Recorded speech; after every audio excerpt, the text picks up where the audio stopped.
Assalamu alaikum everyone. My name is Bakhtawer Afeen And I am Faiza Javed. We are psychology students. Welcome to our YouTube channel जहां हम psychology को simple और real life examples के साथ समझते हैं। क्या आपके साथ ऐसा हुआ है कि क्या आप कभी रात को सोने लगते हैं लेकिन दिमाग पुरानी बातें या फ्यूचर की वजह सोचना शुरू कर देता है? क्या आप छोटी सी बात को भी इतना सोच लेते हैं कि स्ट्रेस और एंजाइटी फील होने लगती है? अगर हाँ, तो आज की वीडियो आपके लिए है। आज हम डिटेल में बात करेंगे ओवर थिंकिंग के बारे में। ये होती क्या है, दिमाग ऐसे क्यों करता है, इसका मेंटल हेल्थ पर क्या असर होता है और साइकोलॉजी के अकॉर्डिंग हम इसे कंट्रोल कैसे करते हैं। उसे कंट्रोल करने के हम आपको बहुत सारे तरीके बताएंगे, तो वीडियो एंड तक ज़रूर देखिएगा, क्योंकि लास्ट में हम आपसे एक ऐसी टेक्निक शेयर करेंगे जो साइकोलॉजिस्ट यूज़ करते हैं। ओवर थिंकिंग होती क्या है, जो हमें बख्तावर अफीन बताएंगी। सबसे पहले समझते हैं कि ओवर थिंकिंग होती क्या है।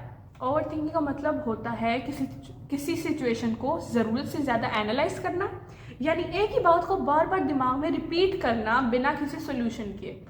मिसाल के तौर पे आप किसी से बात करने लगे हैं, ठीक है, और आपने कोई बात की है और फिर आपने उसको ये सोचना शुरू कर दिया है बात करने के बाद कि कहीं मैंने कुछ गलत तो नहीं बोला, शायद वो मुझसे नाराज़ हो गया हो, लोग मेरे बारे में कुछ गलत तो नहीं सोच रहे, लोग मेरे बारे में क्या बोलेंगे।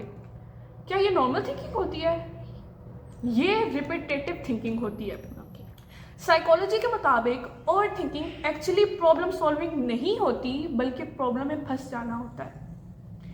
ओके, अब हम नेक्स्ट बात करते हैं ओवर थिंकिंग की टाइप्स की। फायजा में बताएंगी कि ओवर थिंकिंग की टाइप्स कौन सी होती हैं। ओके, सो फर्स्ट टाइप है जो ओवर थिंकिंग की, वो है रूमिनेशन, जिसमें हम पास्ट को ओवर थिंक करते हैं, यानी हमारा गुजरा हुआ कल। और सेकेंड टाइप है वरीइंग, जिसमें हम हमारा फ्यूचर ओवर थिंक करते हैं कि आने वाले कल में क्या होगा। जो रूमिनेशन होती है यानी पास्ट ओवर थिंकिंग, उसमें इंसान ये सोचता है कि जो मैंने पास्ट में मिस्टेक्स की हैं, काश वो मैंने ना की होती, या अगर वो मैंने ना की होती तो आज मेरी लाइफ किसी और वे पे चल रही होती। और वरीइंग, जिसमें इंसान फ्यूचर को ओवर थिंक करता है, इसमें इंसान हाइपोथेटिकल फियर्स को सोचना शुरू कर देता है, जैसे अगर मैं फेल हो गया तो क्या होगा, लोग अगर मुझे जज करेंगे तो कैसा जज करेंगे, मैंने अगर ये बात की है तो लोग मेरे बारे में क्या सोचेंगे, आपके जाने के बाद लोग आपके बारे में क्या बात करेंगे, ये आप ऑटोमेटिकली सोचना शुरू कर देते हैं, जो कि एक अच्छी आदत या अच्छी बात नहीं है। इन दोनों सिचुएशंस में आपका माइंड रियलिटी से ज़्यादा इमेजिनेशन पर फोकस करता है। अब सवाल ये आता है कि हमारा दिमाग ओवर थिंक करता क्यों है। इनके जो रीजंस हैं और इनकी जो टाइप्स हैं वो आपके साथ बख्तावर डिस्कस करेंगी।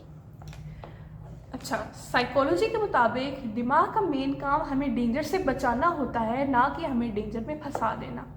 जब हम अनसर्टेन फील करते हैं, हमारा दिमाग हर पॉसिबल सिनेरियो सोचना शुरू कर देता है, और इससे कुछ कॉमन रीज़न हो सकते हैं। सबसे पहला इसका कॉमन रीज़न ये हो सकता है इंसान का लो सेल्फ कॉन्फिडेंस। जब उस इंसान को खुद पे कॉन्फिडेंस नहीं होता तो वो अपनी हर एबिलिटी को क्वेश्चन करना स्टार्ट कर देता है और उससे ओवर थिंकिंग होने लगती है। अब दूसरा इसका रीज़न ये होगा फियर ऑफ रिजेक्शन।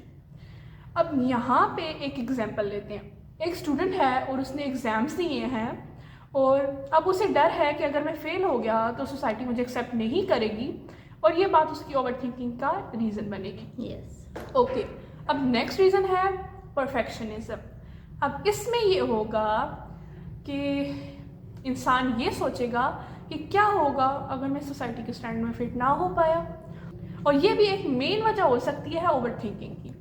अब नेक्स्ट रीज़न है हमारा पास्ट इमोशनल हर्ट। जब इंसान पास्ट में हर्ट हुआ होता है तो वो तब दोबारा हर्ट होने के डर से ओवर थिंकिंग करता है। अब हमारा लास्ट रीज़न है, और हमारा लास्ट रीज़न ये है ज़्यादा फ्री टाइम और मेंटल एंगेजमेंट की कमी, जो कि आजकल बहुत ज़्यादा कॉमन है।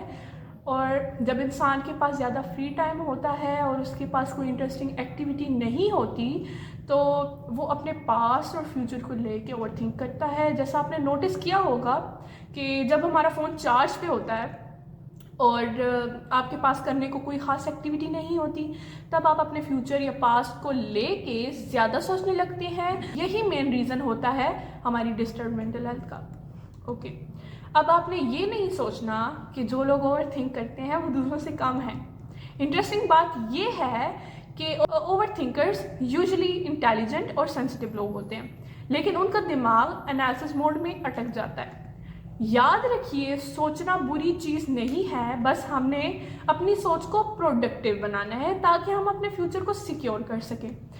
हमें नेगेटिव सोचने की जगह पॉजिटिव सोचना है। ओवर थिंकिंग के डिसएडवांटेजेस या नुकसानात क्या हैं, तो ये हमें फ़ायदा बताएंगी। ओके गाइस, तो मैं आपको बताती हूँ कि ओवर थिंक करने के नुकसान क्या होते हैं। ओवर थिंक करने से आपको क्या क्या चीज़ें हैं, क्या क्या डिसएडवांटेज आपको हैंडल करने पड़ते हैं या फेस करने पड़ते हैं। तो अगर ओवर थिंकिंग को कंट्रोल ना किया जाए तो ये हमारी मेंटल और फिजिकल दोनों हेल्थ को इफेक्ट करती है। एंग्जाइटी और स्ट्रेस इंक्रीज हो जाता है, जिससे आपकी मेंटली और फिजिकली आपको लगता है कि आप बहुत थके हुए हैं, एग्जॉस्टेड फील करते हैं आप। और ऐसा नॉर्मली नहीं होता। जब आप बहुत ज़्यादा सोचने लगते हैं तो तब आपका माइंड एक्टिव हो जाता है और आपकी बॉडी भी एक्टिव हो जाती है। तो वो दोनों जब हद से ज़्यादा यूज़ होते हैं तो फिर आपको थकन महसूस होती है। आपकी नींद भी डिस्टर्ब हो जाती है इसमें, क्योंकि या तो आपको अपने रोज़मर्रा की रूटीन से ज़्यादा नींद आना शुरू हो जाती है या फिर आपको नींद आती ही नहीं है। और ये भी हमारी माइंड को और हमारी बॉडी को थका हुआ फील करवाते हैं। तो ओवर थिंकिंग का दूसरा नुकसान ये है कि हमारी नींद डिस्टर्ब हो जाती है। या आपको नींद नहीं आती या फिर आपको नींद हद से ज़्यादा आना शुरू हो जाती है। सोने के बाद जब आप उठते हैं तो आपका माइंड, आपकी बॉडी बहुत थकी हुई महसूस होती है आपको, क्योंकि आप जब सो रहे होते हैं तो उस दौरान भी आपका माइंड एक्टिव होता है और आपकी बॉडी भी एक्टिव होती है। और वो सोचने की जब मयाद बढ़ती है तो हमारी बॉडी और हमारा माइंड दोनों थकन महसूस करते हैं। और थर्ड हमारा जो डिसएडवांटेज है वो है डिसीजन मेकिंग वीक हो जाती है। जब आप बहुत ज़्यादा सोचने शुरू कर देते हैं, ओवर थिंक करना शुरू कर देते हैं, तो आपकी डिसीजन मेकिंग बहुत वीक हो जाती है। आप अपने लिए कोई भी डिसीजन नहीं ले पाते। And next is confidence. आपका कॉन्फिडेंस कम होता है, जो एक बहुत मेन रीज़न है। कॉन्फिडेंस कम होने की वजह से हमारी डेली लाइफ एक्टिविटीज़ बहुत इफेक्ट होती हैं। And the last is mood swings और इरिटेशन। आपकी मूड स्विंग्स और इरिटेशन बढ़ जाती है। आपको छोटी छोटी बातों पर गुस्सा आना शुरू हो जाता है और बगैर किसी रीज़न के आप बहुत ज़्यादा इरिटेटेड फील करते हैं। यानी प्रॉब्लम छोटी होती है लेकिन हमारा माइंड उस प्रॉब्लम को बहुत बड़ा बना देता है। चलें अब बात करते हैं साइकोलॉजी बेस्ड सोल्यूशन की। यस। अब सबसे इम्पोर्टेंट पार्ट ये है कि इसे कंट्रोल कैसे करना है। तो हम यहाँ पे आपसे कुछ टेक्निक्स शेयर करेंगे और लास्ट वाली टेक्निक हम आपको प्रैक्टिकल भी करके दिखाएंगे। अब टेक्निक नंबर 1 ये है थॉट डंपिंग।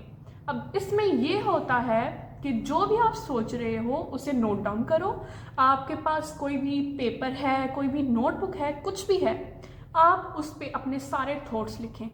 बेशक आपको कुछ लिखना नहीं आ रहा, आपका माइंड ब्लैंक है, आप सोच रहे हैं कि मुझसे लिखा नहीं जा रहा, तो आपने क्या करना है, पेंसिल लेनी है और पेपर के ऊपर जस्ट डॉट्स लगाते रहें, लाइंस लगाते रहें और आहिस्ता आहिस्ता आपके थॉट्स पेपर के ऊपर आना शुरू हो जाएंगे। और आपने अपने सारे थॉट्स पेपर पे लिखने हैं एवरी टाइम जब भी आपको ओवर थिंकिंग हो। इससे आपका माइंड रिलैक्स होगा। रिसर्च के मुताबिक राइटिंग थॉट्स को ऑर्गेनाइज करती है और एंजाइटी कम करती है। अब बात करते हैं टेक्निक नंबर 2 की। अब टेक्निक नंबर 2 है खुद को रियलिटी चेक देना। अब यहाँ पे हमने अपने आप से 3 सवाल पूछने होते हैं। पहला सवाल क्या है, क्या ये फैक्ट्स है या फिर मेरा खुद का फियर, ठीक है। और अब दूसरा सवाल क्या है, जो मैं सोच रहा हूँ इसका प्रूफ क्या है। और तीसरा सवाल क्या है कि अगर वर्स्ट केस भी हो गया तो क्या मैं इसको हैंडल कर सकता हूँ। अगर मोस्ट ऑफ द टाइम इसका जवाब हाँ होता है, ठीक है।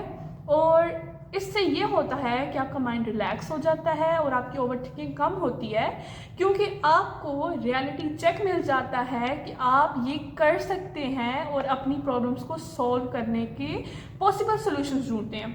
अब बात करते हैं टेक्निक नंबर 3 की, जो है अटेंशन शिफ्ट। अब होता ये है कि दिमाग को खाली नहीं छोड़ा जा सकता, लेकिन हमने अपने दिमाग को या अपने माइंड को डाइवर्ट करना होता है, ठीक है। अब जैसे वॉक, क्लीनिंग, अपनी चीज़ें ऑर्गेनाइज करना, एक्सरसाइज करना, या किसी भी टास्क में एंगेज हो जाना।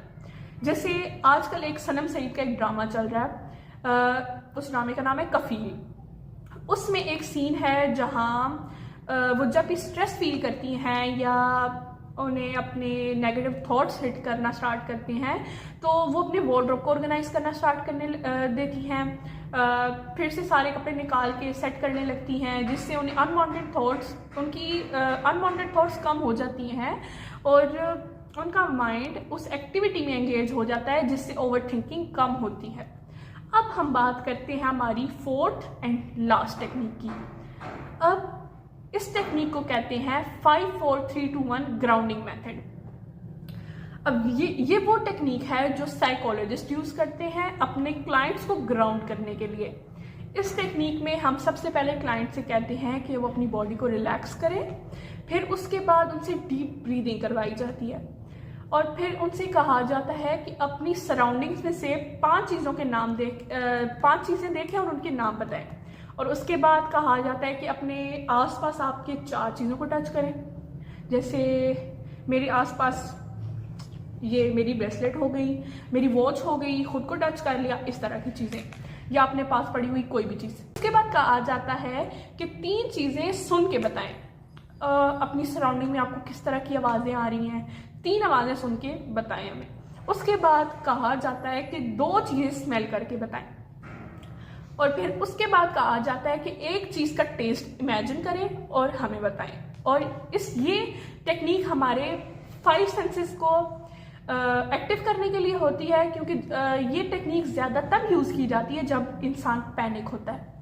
और जब इंसान पैनिक होता है तो उसकी सेंसेस काम करना छोड़ जाती हैं, तो ये टेक्निक हमारे सेंसेस को एक्टिव करने के लिए होती है, जिससे इंसान रिलैक्स हो जाता है। ये टेक्निक हमारे माइंड को प्रेजेंट मोमेंट में वापस ले आती है। यस।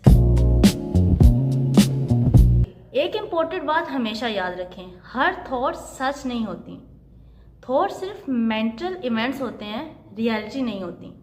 जब हम हमारी सोचों को कंट्रोल करने के बजाय ऑब्जर्व करना सीख लेते हैं, तो हमारी ओवर थिंकिंग ऑटोमेटिकली कम हो जाती है। अगर आप भी ओवर थिंकिंग से स्ट्रगल करते हैं तो कमेंट्स में लिखें I will control my thoughts. Video helpful लगी हो तो लाइक करें और हमारे चैनल को सब्सक्राइब करें, ताकि साइकोलॉजी की सिंपल और यूजफुल वीडियोस आप तक पहुंचती रहें। मिलते हैं नेक्स्ट वीडियो में। अल्लाह हाफिज।